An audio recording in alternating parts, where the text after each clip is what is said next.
Hello friends, स्वागत है आप सभी का आज के नए वीडियो में। आज हम लोग एनसीईआरटी पॉलिटी में क्लास 7 के अंतर्गत चैप्टर 6 पढ़ने जा रहे हैं, जिसमें शीर्षक का नाम है संचार माध्यम। अब हम लोगों को इसमें केवल 2 चैप्टर्स और पढ़ने हैं, फिर हमारा क्लास 7 कंप्लीट हो जाएगा। क्लास 7 कंप्लीट हो जाने के बाद हम लोग आप लोगों के समक्ष क्लास 6 और क्लास 7 का कंबाइंड करके एक वीडियो लेकर आएँगे, जिसमें प्रश्न और उत्तर रहेंगे। आप लोग अगर क्लास 6 और क्लास 7 की वीडियोज़ नहीं देखे हैं, तो जाकर प्लेलिस्ट में देख लेंगे। आप लोगों को 2 दिनों का समय दिया जा रहा है यह वीडियोज़ देखने के लिए, या आप अगर एनसीईआरटी पॉलिटी पढ़ रहे हैं बुक्स को, तो आप वहीं से अपने फैक्ट्स तैयार कर लेंगे, या आप पे डिपेंड करता है। हम लोग फिर प्रश्न लाएँगे आपके समक्ष और उत्तर भी रहेगा, लेकिन आप लोगों को अगर याद हो तो यह बहुत ही अच्छी बात है। फिर वीडियोज़ देखने के बाद वो आपका अच्छे से कंप्लीट हो जाएगा। आप लोगों को अपने ऊपर कॉन्फिडेंस आएगा। आप लोगों का निर्धारित एग्ज़ाम जब भी है, जिस माह में है, अगर आप टीआरटी 3 में हैं तो आपका एग्ज़ाम अगस्त में होना है, अगर आप बीपीएससी के एस्पिरेंट हैं तो आपका एग्ज़ाम सितंबर में होना है। तो आप अपनी तैयारी अभी से ही दुरुस्त करते जाइए, जो भी फैक्ट्स मिल रहे हैं, जो भी कॉन्सेप्ट मिल रहे हैं, वो आप अभी से उस पर पकड़ मज़बूत कीजिए। ये नहीं कि नोट्स में लिख लिए और उसको पढ़ नहीं रहे हैं, तो फिर पढ़ने का कोई मतलब नहीं है। आप उसको याद करते चलिए, ठीक है? और याद इस तरह से करना है कि वहाँ पे आपसे कोई गलती ना हो, ठीक है? चलिए, बिना समय गँवाए अब वीडियो को शुरू करते हैं। इसमें फर्स्ट पॉइंट है कि मीडिया का संदर्भ संचार माध्यमों से है, इसलिए फ़ोन पर करने से लेकर टीवी, रेडियो और अखबार आदि संचार माध्यमों के रूप में जाने जाते हैं। इनके द्वारा हम समाज में विचारों का आदान-प्रदान करते हैं, ठीक है? तो मीडिया किसे कहते हैं? वह माध्यम जिसके द्वारा हम समाज में विचारों का आदान-प्रदान करते हैं। तो हम विचारों का आदान-प्रदान किस तरीके से करेंगे? तो हम टीवी के थ्रू, रेडियो के थ्रू, अखबार या सोशल मीडिया किसी भी प्रकार से जब करते हैं तो यह मीडिया कहलाती है, यानी मीडिया को हम माध्यम कह सकते हैं। चलिए आगे बढ़ते हैं। टेलीविज़न के आविष्कारक कौन थे? तो यह आविष्कारक थे जे.एल. बेयर, ठीक है? आप लोग मुझे कमेंट बॉक्स में बताएँगे कि थर्मामीटर के आविष्कारक कौन थे? चलिए आगे बढ़ते हैं। संचार माध्यम और धन अगला टॉपिक है। चलिए इसमें पॉइंट पढ़ना है हम लोगों को कि जनसंचार माध्यमों को अपना काम सुचारू रूप से करने के लिए नवीनतम तकनीक की आवश्यकता होती है, जिसके लिए बहुत अधिक धन व्यय करना होता है। परिणामतः अधिकांश टीवी चैनल और समाचार पत्र किसी बड़े व्यापारिक प्रतिष्ठान का भाग होते हैं, ठीक है? तो इसमें समझाने का प्रयास किया जाता है कि जो भी जनसंचार माध्यम होते हैं, उसे अपने न्यूज़ को सुचारू रूप से दिखाने के लिए क्या चाहिए? एडवांस टेक्नोलॉजी चाहिए, ठीक है? जैसे कि जब भी कोई समाचार स्टूडियो होता है, तो वहाँ पे क्या होती है कि अतिरिक्त प्रकाश चाहिए, कैमरा चाहिए, लाइट व्यवस्था होनी चाहिए। फिर उसमें केवल बस एक स्टाफ काम नहीं करते, उसमें काफ़ी स्टाफ कार्य करते हैं, जिनका पैसा होता है, जिनको पैसा देना पड़ता है, ठीक है? तो ये सब कहाँ से राशि व्यय की जाती है? तो यह क्या होता है कि इसके लिए मीडिया किसी व्यापारिक प्रतिष्ठान पर भी निर्भर होती है। तो आप एक तरह से अंदाज़ा लगा सकते हैं कि जब वह कोई व्यापारिक प्रतिष्ठान पर आश्रित होती है, तो उसकी सूचना भी प्रभावित होगी, ठीक है? उसकी सूचना को हम निष्पक्ष नहीं मान सकते हैं। चलिए आगे बढ़ते हैं। नेक्स्ट पॉइंट है कि जनसंचार माध्यम लगातार धन कमाने के विभिन्न तरीकों के बारे में सोचते हैं। एक तरीका विभिन्न वस्तुओं के विज्ञापन का है, जैसे कारें, चॉकलेट, मोबाइल फ़ोन आदि। विज्ञापनों की बार-बार आवृत्ति इस आशा से की जाती है कि आप बाहर जाकर विज्ञापित वस्तु खरीदेंगे।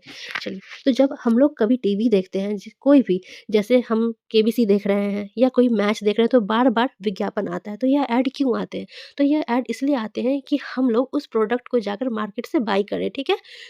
उससे उनका मुनाफ़ा होगा। और आप लोग अगर एनसीईआरटी पढ़े होंगे तो उसमें लिखा हुआ था कि एक एक ऐड देने के लिए कंपनी को क्या करना पड़ता है, जो कंपनी ऐड देती है उसको कम से कम जनसंचार माध्यमों को मिनिमम 1000 से 1 लाख रुपए तक की राशि का वहन करना पड़ता है, ठीक है ना? देना पड़ता है। चलिए आगे बढ़ते हैं।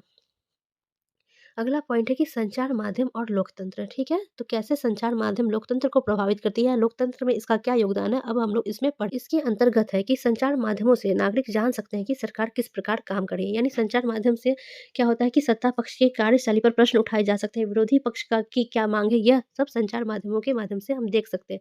नेक्स्ट पॉइंट है कि संचार माध्यम की महत्वपूर्ण भूमिका को देखते हुए यह आवश्यक है कि जानकारी संतुलित होनी चाहिए।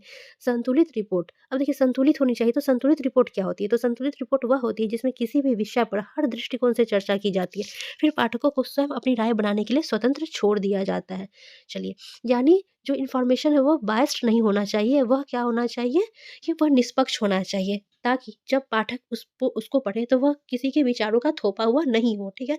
पाठक खुद निर्णय ले कि उस परिस्थिति में उस परिस्थिति में उस परिस्थिति में किस प्रकार की राय न्याय संगत है, ठीक है? पाठक को हर एंगल से जाँच करने का आयाम प्रस्तुत किया जाए, ठीक है? तो संतुलित माध्यम उसी को कहते हैं या संतुलित रिपोर्ट उसी को कहते हैं, ठीक है? चलिए यहाँ तक आप समझ पा रहे हैं? देखिए अगला पॉइंट है कि संतुलित रिपोर्ट लिख पाना संचार माध्यमों के स्वतंत्र होने पर निर्भर करता है। समाचार का विवरण देने में कोई भी उन्हें निर्देशित ना करे कि उसमें क्या सम्मिलित किया जाना चाहिए या क्या नहीं, ठीक है? तो संतुलित रिपोर्ट कोई भी मीडिया कब प्रकाशित कर सकती है? तभी कर सकती है जब उसे स्वतंत्र छोड़ा जाए। स्वतंत्र छोड़ने के लिए आवश्यक शर्त क्या है? तो उसमें है कि उनको कोई निर्देशित ना करे, ठीक है? जब उन्हें कोई निर्देशित नहीं किया जाएगा तो वो अपने हिसाब से इन्फॉर्मेशन को लाएँगे पूरे एंगल को जाँच करते हुए, ठीक है? वह किसी के अधीन रहकर कोई सूचना को प्रकाशित नहीं करेंगे। आगे बढ़ते हैं। अगला पॉइंट है कि सेंसरशिप। तो सेंसरशिप क्या है? तो जब सरकार समाचार के किसी अंश, ठीक है? समाचार के किसी अंश, फ़िल्म के किसी दृश्य या गीत की किसी अभिव्यक्ति को जन समुदाय तक पहुँचने से प्रतिबंधित करती है। कहाँ पे पहुँचने से प्रतिबंधित करती है? जन समुदाय तक पहुँचने से प्रतिबंधित करती है। तो इसे सेंसरशिप कहते हैं, ठीक है? जब कोई फ़िल्म देखने जाते हैं तो वहाँ रेटिंग दी जाती है, उसको सेंसरशिप मिली होती है, ठीक है? तो जब वो सेंसर बोर्ड से पास होता है तब वह मूवी प्रदर्शित की जाती है, ठीक है ना? तो जब उसमें कोई हिस्सा कट किया जाता है, ठीक है? कोई गीत हो या कोई फ़िल्म का अंश हो या समाचार का ही कोई अंश हो, ठीक है? तो जब उसे कट किया जाता है, जन समुदाय तक नहीं पहुँचने दिया जाता है, तो इसे हम सेंसरशिप कहते हैं। चलिए आगे बढ़ते हैं। अगला पॉइंट है कि टीवी के पर्दे से हटकर भी एक उत्सुकता भरा संसार है, ठीक है? ज़रूरी नहीं है कि जो टीवी पे दिखाई जा रहा है दुनिया उतनी ही है। दुनिया इससे काफ़ी व्यापक है, ठीक है ना? जो हम टीवी में नहीं देख पा रहे हैं। चलिए, दुनिया में ऐसा बहुत कुछ हो रहा है जिसकी ओर टीवी ध्यान नहीं देता है। हमें ऐसा सजग दर्शक बनना चाहिए जो कार्यक्रमों का आनंद भी ले और देखे गए एवं सुने गए प्रसंगों पर प्रश्न भी उठाए। यानी हम लोगों को मूक दर्शक बनकर नहीं रहना है, ठीक है? हम लोगों को अपने विचारों को नई आयाम भी देनी है, ठीक है? दुनिया बस टीवी तक ही सीमित नहीं है। तो हमें क्या है, एक सजग दर्शक बनकर इसका विश्लेषण करना है, ठीक है? चलिए आगे बढ़ते हैं। अगला पॉइंट है कि स्थानीय समाचार माध्यम यह जानकर कि संचार माध्यम उन छोटे-छोटे मुद्दों में रुचि नहीं लेंगे जिसका संबंध साधारण लोगों और उनके जीवन से, इसलिए कई स्थानीय समूह स्वयं अपना संचार माध्यम प्रारंभ करने के लिए आगे आए हैं, ठीक है ना? अक्सर क्या होता है कि मीडिया वैसे मुद्दों को उठाती है जो न्याय संगत नहीं है। जब लोग गरीबी और भूखमरी से मारे जा रहे हैं, मर रहे हैं, तो उस समय फैशन वीक पर सवाल करने का कोई मतलब नहीं है, ठीक है? तो हम लोग यही बात समझने की आवश्यकता है, ठीक है ना? तो होता क्या है स्थानीय समाचार माध्यम में कि जब स्थानीय लोगों को यह आभास हो जाता है कि उनके समस्याओं को सुनने वाला कोई नहीं है, तो उन्हीं का समूह, ठीक है, एकत्रित होकर अपनी बातों को विभिन्न माध्यमों से लोगों तक पहुँचाता है, तो इसे हम स्थानीय समाचार माध्यम कहते हैं। जैसे एनसीईआरटी में एक उदाहरण दिया हुआ था कि उत्तर प्रदेश में एक लहरिया नामक समाचार पत्र निकाला जाता है, जो वहाँ का स्थानीय समाचार पत्र है, ठीक है? चलिए, उसमें महिलाओं के को बुलंद करने के लिए उसमें कुछ बातें निर्देशित रहती हैं, ठीक है? चलिए आगे बढ़ते हैं। इसी में आगे है कि कई लोग सामूहिक रेडियो द्वारा किसानों को विभिन्न फसलों के मूल्य के बारे में बताने के साथ-साथ बीज तथा उर्वरकों के प्रयोग के बारे में बताते हैं, ठीक है ना? तो लोगों का समूह मिलकर क्या करता है, किसानों को अवेयर करने का प्रयास करता है कि फसलों का मूल्य कितना है, साथ ही साथ बीज तथा उर्वरकों के प्रयोग के बारे में उन्हें परामर्श भी देता है, ठीक है? चलिए आगे बढ़ते हैं। देखिए, जिनसे समाज में किसी बड़े संदेश का प्रसारण हो सके, ठीक है? समाज में किसी बड़े संदेश का प्रसारण हो सके, ये सामाजिक विज्ञापन कहलाते हैं, ठीक है ना? तो सामाजिक विज्ञापन का उदाहरण हम इस रूप से समझ सकते हैं, ठीक है? कि बाइक चलाते समय हेलमेट का प्रयोग, ठीक है? उसके लिए क्या होता है, जगह-जगह निर्देश दिए रहते हैं, ठीक है? जैसे कोई कोट्स के रूप में, ठीक है? तो ये क्या होता है कि समाज को अवेयर करने का प्रयास किया जाता है। जैसे एक कोट है, मुझे बता रही हूँ मैं, जैसे कि सावधानी हटी दुर्घटना घटी। तो इस प्रकार के कोट्स क्या प्रदर्शित करते हैं? यह प्रदर्शित करते हैं कि हम लोगों को अब इसमें हम लोगों ने कुछ महत्वपूर्ण तथ्य को भी जोड़ा है, ठीक है? ये आज के ही न्यूज़पेपर का है ये कि ग्रैंड स्लैम जीतने वाले सबसे उम्रदराज खिलाड़ी कौन बन गए हैं, ठीक है? तो ग्रैंड स्लैम जीतने वाले सबसे उम्रदराज खिलाड़ी बन गए हैं भारतीय टेनिस खिलाड़ी रोहन बोपन्ना। आप याद रखेंगे, हो सकता है आपसे पूछे एग्ज़ाम में कि रोहन बोपन्ना का संबंध किस खेल से है? तो ये कौन है? भारतीय टेनिस खिलाड़ी, ठीक है? तो ये चर्चा का विषय रहा है, इसलिए आप इसको अच्छे से पढ़ लेंगे। और इन्होंने कहाँ पे जीता है ये ग्रैंड स्लैम? तो ये जीता है ऑस्ट्रेलियन ओपन के पुरुष डबल्स में, ठीक है ना? पुरुष डबल्स में उन्होंने जीता है। चलिए, अगला है, इसी में एक पॉइंट मैंने याद करने के लिए लिख दिया है कि सर्वाधिक ग्रैंड स्लैम जीतने वाले भारतीय खिलाड़ी कौन है? तो यह है लिएंडर पेस, ठीक है? ये दोनों फैक्ट्स आप याद रखेंगे, ये आज के ही न्यूज़पेपर का है, इसलिए अवॉइड नहीं कीजिए। मुझे लगा कि ये आपको जानना चाहिए। अगला पॉइंट है कि 9वीं बार बिहार के मुख्यमंत्री बने हैं, तो कौन बने? नीतीश कुमार। तो आपसे पूछा जा सकता है कि बिहार के मुख्यमंत्री नीतीश कुमार कौन से नंबर के मतलब मुख्यमंत्री बने हैं? बिहार के मुख्यमंत्री नीतीश कुमार ने कौन-सी बार शपथ ली है? तो इन्होंने 9वीं बार शपथ ली है, ठीक है। चलिए, बिहार के 2 उप मुख्यमंत्री कौन बन गए? तो यह बन गए सम्राट चौधरी और विजय सिन्हा, ठीक है। चलिए, दोनों बीजेपी के हैं। चलिए आगे बढ़ते हैं। अब देखिए यहाँ पे है नोबेल पुरस्कार 2023, ठीक है।